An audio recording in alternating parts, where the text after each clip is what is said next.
coach Aliou Cissé, 3 CAN, 2 fois finaliste, 1 fois vainqueur de la CAN. Est-ce qu'on peut dire que le coach Aliou Cissé maîtrise parfaitement cette compétition qui est la CAN? La seconde, c'est les coups de pied arrêtés. Jadis, c'était les points forts de cette équipe nationale. Et dans un match serré, ça peut se résumer juste sur un coup de pied arrêté. Est-ce que les CPA sont vos priorités durant ces entraînements? Kara, si je vous pose une question pour Pape, s'il vous plaît. Bon, allez-y. Pape, bonjour. Déjà, ça vous fait quoi, moralement, d'avoir une sélection à l'équipe nationale pour la CAN, tout en étant absent depuis 4 mois, indépendamment de votre volonté?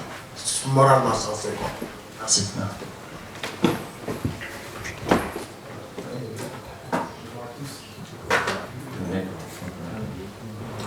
Bonjour à tous. Donc moralement, je suis très content. Je suis très content d'être ici parmi vous. Voilà, j'ai eu 4 mois. C'est vrai que c'était un peu compliqué parce que j'ai pas pu jouer, notamment avec mon club et avec mon pays. Mais voilà, j'ai pris ça comme un moment où je me concentrais plus sur moi, sur ma personne, en travaillant parce que j'avais pas le temps de travailler en club sur tout ce que je devais améliorer. Et voilà, aujourd'hui je suis très content. Voilà, je tenais à remercier toutes les personnes qui m'ont soutenu durant cette période. Tous les Sénégalais. Voilà, je remercie le coach qui a été là dès l'annonce de ma suspension, mes coéquipiers. Et voilà, aujourd'hui je suis très content et j'espère qu'on va faire de très bonnes choses.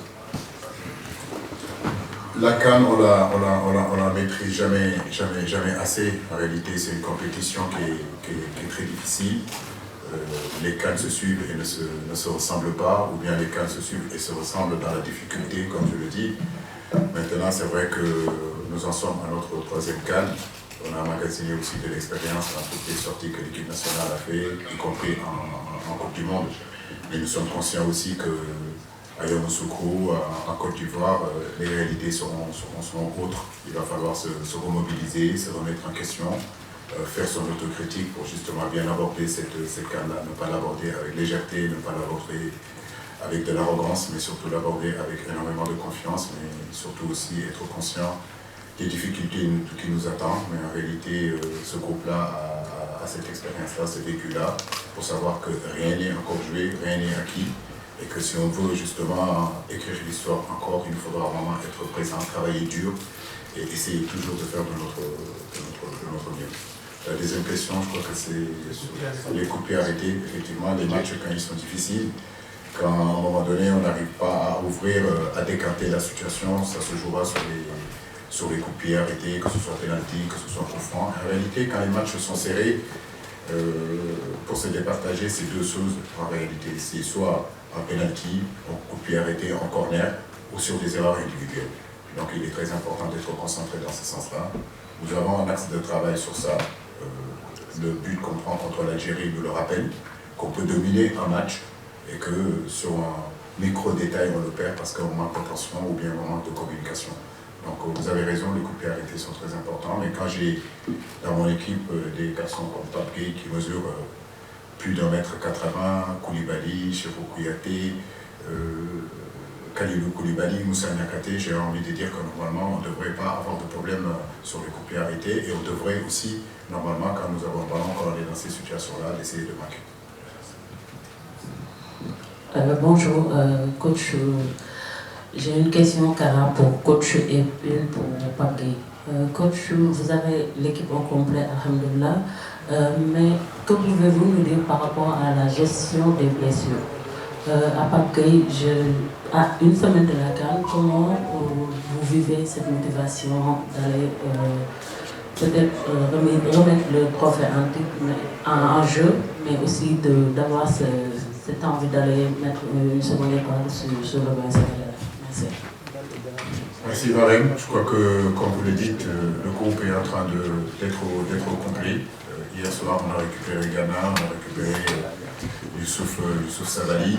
Nos médecins sont très attentifs aussi sur le cas de Boulaye, sur le cas aussi de Séni. Je pense qu'on fera aussi le point après le match pour voir vraiment la situation physique.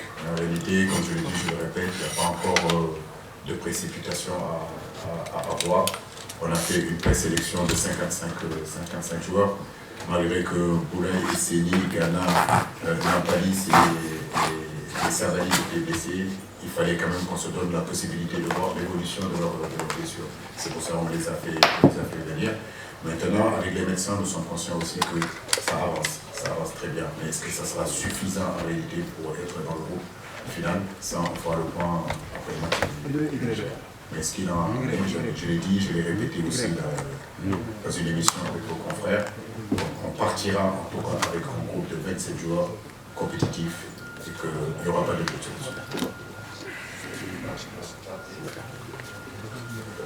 Sur la motivation, c'est vrai que voilà, on est très motivés. On a cet objectif-là que chaque Sénégalais a en tête, c'est d'aller là-bas pour d'abord montrer que voilà, on est une grosse équipe d'Afrique et de remporter cette CAN. Voilà, on est tous des compétiteurs et voilà, on a à cœur d'aller là-bas pour montrer de quoi on est capable depuis la CAN 2022. Je pense que depuis plusieurs années, on a des très bons résultats en sélection. Donc on veut pas s'arrêter à une CAN. On sait que ça va être compliqué. Mais Inch'Allah, on fera tout le nécessaire pour ramener cette deuxième CAN à la maison. Inch'Allah. Suivant, vous avez une question au coach. Bonsoir coach, c'est Sylvain de l'Observateur.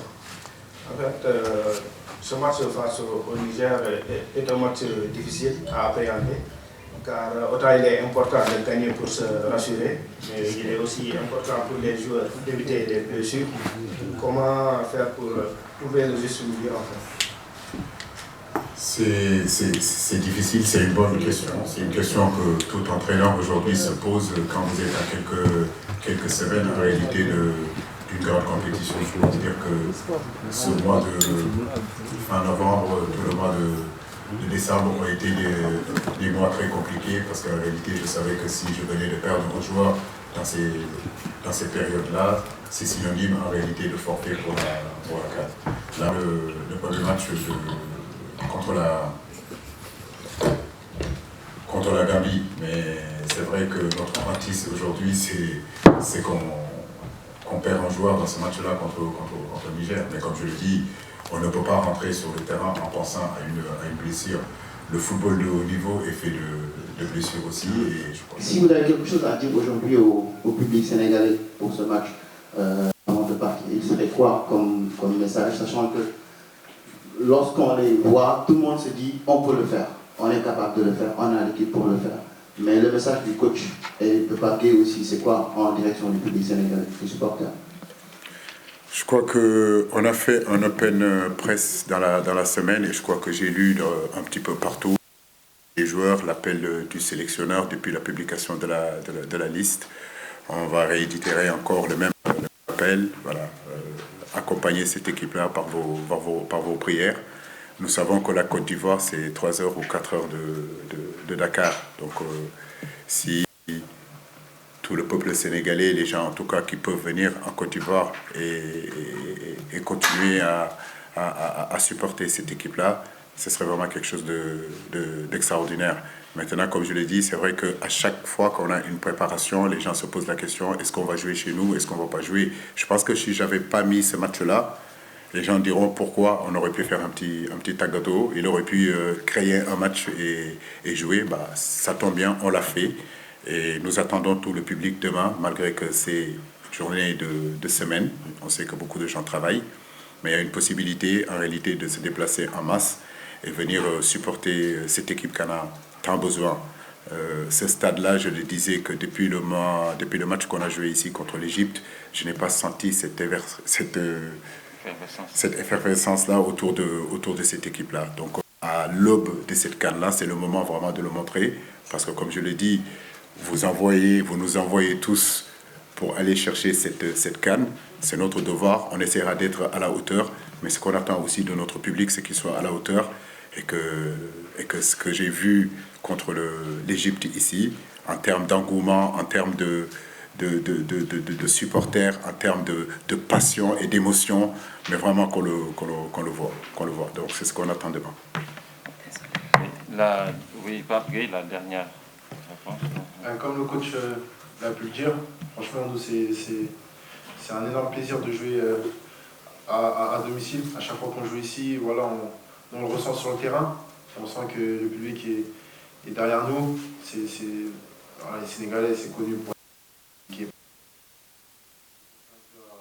à Marseille où je suis, mais non, franchement, on est très content de jouer ce match demain. Comme vous l'avez pu le dire, ça va être le dernier match.